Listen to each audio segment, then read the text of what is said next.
Hi, hello everyone. It's your girl Cheryl here. Welcome to the channel, True Crime and Other Stuff. Thanks for being here.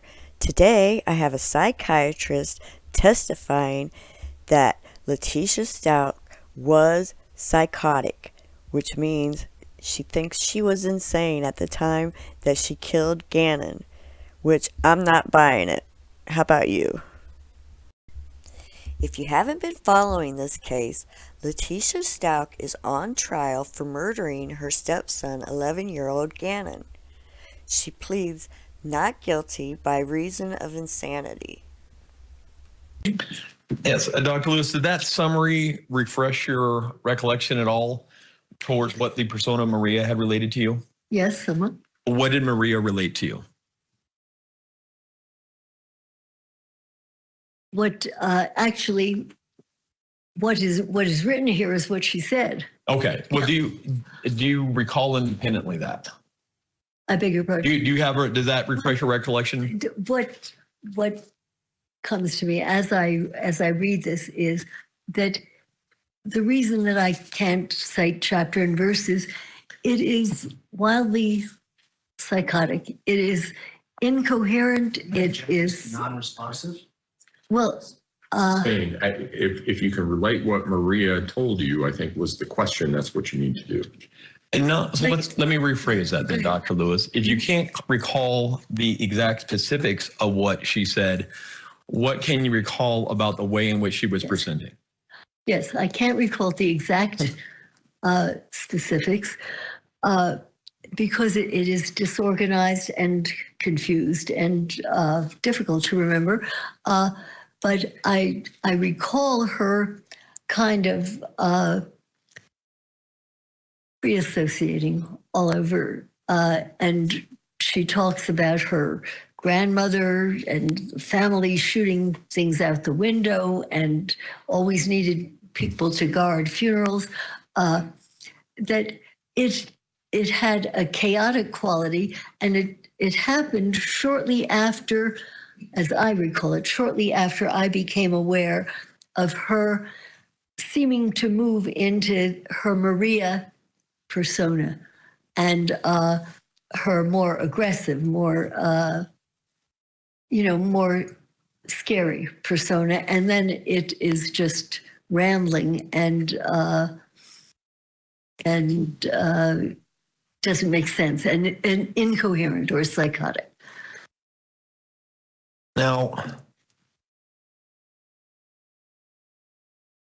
in fairness, there were other things that you would have liked to have done in your examination. Could you talk a little bit about those? About as far as like an MRI or an EEG? Correct. Why would you like those to have been done? There were aspects of her memory, her behaviors, her descriptions that that are consistent with certain kinds of brain damage. And for example, there are certain things that are so close in terms of dissociation and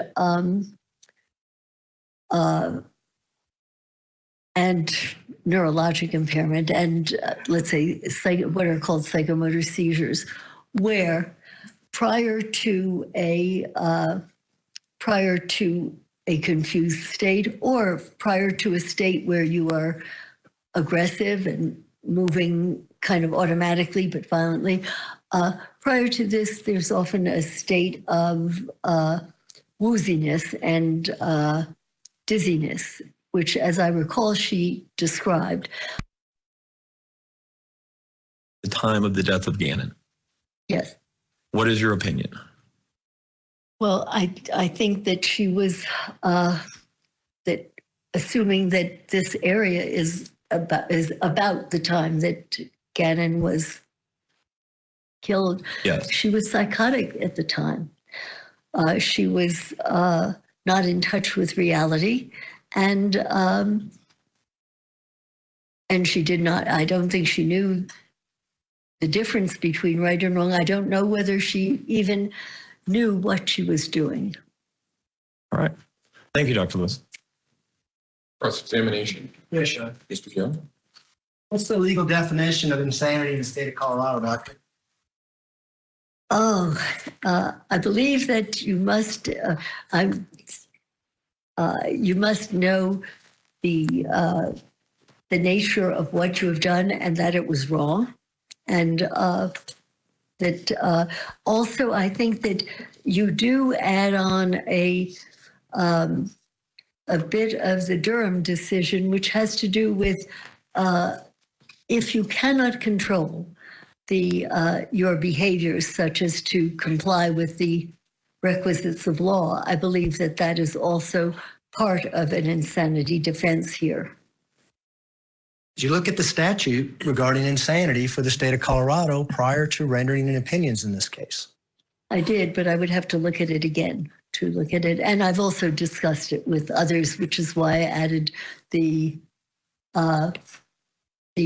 Durham decision and the ability to conform your behavior, because to my mind, in many courts where I've testified, that is no longer accepted.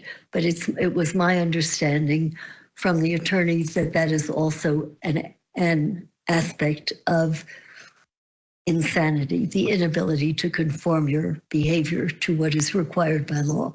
Is that the aspect that you used in rendering your opinions in this case? That is only one of the aspects. Well, tell us the elements. This is what you're here for.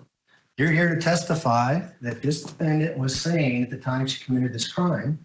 I'd like you to explain to the jury now what law you used in rendering that opinion.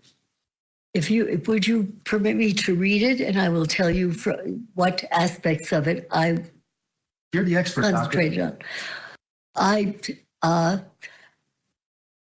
By and large, I used the McNaughton definition of whether the person knew the nature of what he or she was doing and that it was wrong. And so that was my, that was my orientation.